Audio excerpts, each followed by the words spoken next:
مدینے کی تجلی سے لگائے ہوئے لو مدینے کی تجلی سے لگائے ہوئے دل کو ہم مطلع انوار بنائے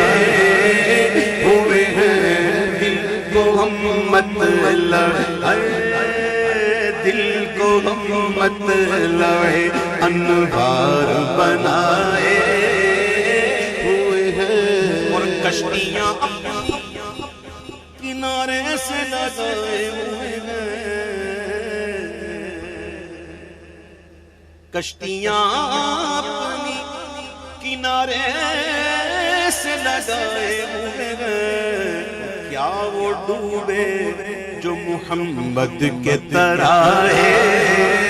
ہوئے ہیں کیا وہ ڈوبے جو محمد کے ترائے ہوئے ہیں ایک جھلک آج کیا کہہ رہے ہیں ایک جھلک دکھا یہ بھی جھلک مانگ رہے ہیں کیوں دادا نے بھی جھلک مانگی تھی یہ بھی جھلک مانگ رہے ہیں دادا نے بھی جھلک مانگی تھی نوری جھات دے کارن سارے سکن حجریں تھی مسجد آؤ ڈھولن نوری جھات دے کارن سارے سکن دو جگ اکھیاں رات فرش کرن سب انس و ملک ہورا پریاں لاہوں مخت و مخطط مردے یمن من بھاوری جھلک دکھاؤ سجن او مٹھیاں گالیاں لاؤ مٹھن جو ہمارا وادی سن کریاں تو جھلک مانگی تو ملا ایسا کہ کہنے والا کہتے سبحان اللہ وہ کتھے بہر علی کتھے دیری سنا گستاخ اکھی کتھے جا رہی ہیں وہ مانگو اپنے حساب سے وہ دیں گے اپنے شان سے بے شک ہاں قطرہ مانگے جو کوئی تو سے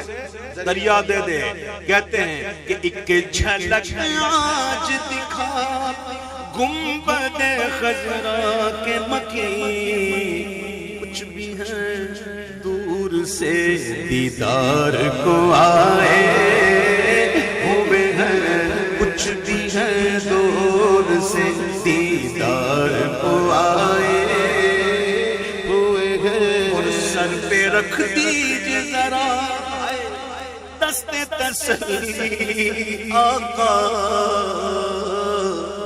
بڑا ذوق دیتا ہے یہ شعر سمجھنے والے سمجھتے ہیں امام اہل سنت کہتے ہیں میرے اعلیٰ حضرت کہتے ہیں کہ گر لب پاک سے اقرار شفاعت ہو جائے گر لب پاک سے اقرار شفاعت ہو جائے یوں نہ بے چین رکھے جوشش اسیاں یوں نہ بے چین رکھے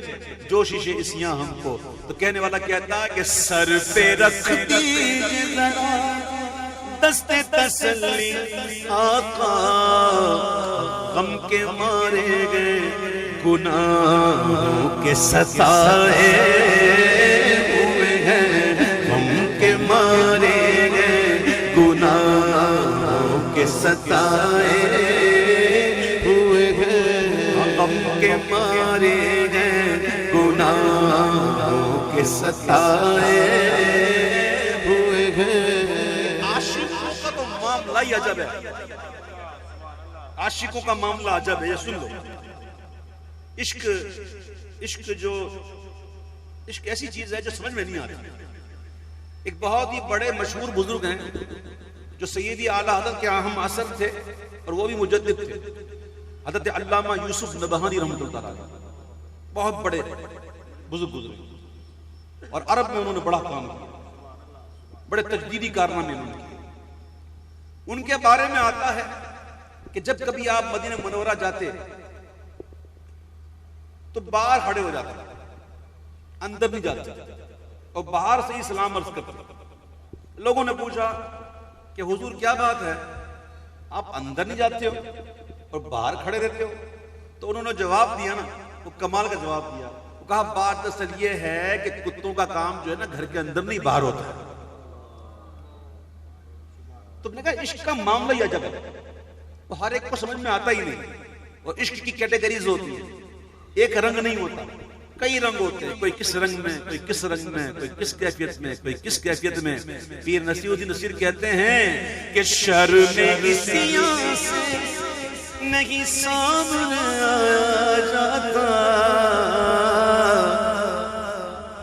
شرم عصیاں سے نہیں سامنے آیا جاتا، یہ بھی کیا کم ہے تیرے شہر میں آئے ہوئے ہیں، یہ بھی کیا کم ہے، یہ بھی کیا کم ہے تیرے شہر میں آئے ہوئے ہیں۔ کیا منہ لے کے جاؤں، کیا منہ دکھاؤں، نہ کوئی عمل ہے سنانے کے قابل، نہ منہ ہے تمہارے دکھانے پر لگاتے ہو اس کو بھی سینے سے آتا جو ہوتا نہیں منہ لگانے کے قابل، بس پہنچ جاتے ہیں۔ اور جب ایسے عشاق دنیا سے جاتے ہیں تو پھر وہ کہتے ہیں کہ قبر کی نیند سے اٹھنا کوئی آسان نہ تھا، کیسی نیند نمت العروس، ایسے سو جا جسے دلہن سو آئے، ایسی نیند مل گئی، اور ایسی نیند ملی کیسے؟ خاک ہو کر عشق میں آرام سے سونا ملا، جان کی اکسیر ہے الفت رسول اللہ کی، جو حضور کے عشق میں مر جاتے ہیں انہیں ایسی نیند ملتی ہے۔ پھر کہتے ہیں کہ قبر کی نیند سے اٹھنا کوئی آسان نہ تھا، ہم تو محشر میں انہیں دیکھنے آئے ہوئے ہیں، ہم تو محشر میں انہیں دیکھنے آئے ہوئے ہیں۔ اے حاضر و ناظر نور و بشر و غیب کو چھوڑ،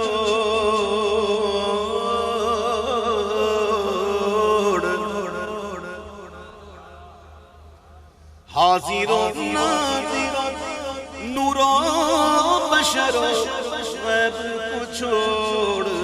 شکر کر وہ تیرے عیبوں کو چھپائے ہوئے ہیں، شکر کر وہ تیرے عیبوں کو چھپائے ہوئے ہیں۔ اور کیوں نہ پلہ تیرے اعمال کا بھاری ہو نصیر، کیوں نہ پلہ تیرے اعمال کا بھاری ہو نصیر، اب تو میزان پہ سرکار بھی آئے ہوئے ہیں، اب تو میزان پہ سرکار بھی آئے ہوئے ہیں، اب تو سرکار بھی میزان پہ آئے ہوئے ہیں، اب تو سرکار بھی میزان پہ آئے ہوئے ہیں۔ تجھ سا سیاہ کا کارکن ان سا شفیع ہے کہاں، پھر وہ تجھی کو بھول جائے، دل یہ تیرا گمان ہے، اب تو سرکار بھی میزان پہ آئے ہوئے ہیں۔ نصیر ان کے سوا کون ہے رسول ایسا، نصیر ان کے سوا کون ہے رسول ایسا، جو بخشوانے کو آئے تو بخشوا کے چلے، اب تو میزان پہ سرکار بھی آئے